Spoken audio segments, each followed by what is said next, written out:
હાલમાં અમે ભીયડજી ભોપા જે વાંકલ માતાના પૂજારી હતા તેમના છત્રીએ પહોંચ્યા છીએ।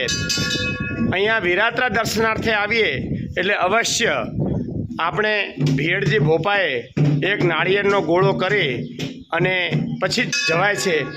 અહીં આવી અને તમે ગોળાનો પ્રસાદ કરો એટલે તમારી યાત્રા સુખ સંપન્ન પૂર્ણ થઈ કહેવાય છે।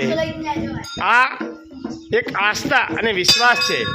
ભૂરા બાખરોની વચ્ચે વસેલું આ વાંકલ વિરાત્રા ધામ અને અહીંયા ખરેખર ફરવા અને માણવા લાયક સ્થળ છે। તમે જોઈ શકો છો ઉપર 1280 પગથિયા ચડી અને ગઢ મંદિર આવેલું છે। ત્યાં પણ અવશ્ય દર્શન કરવા માટે જશો। હું તમને બતાવું, જોઈ શકો છો આપ, આ ગઢ મંદિર છે। જય વાંકલમાં, જય વિરાત્રા।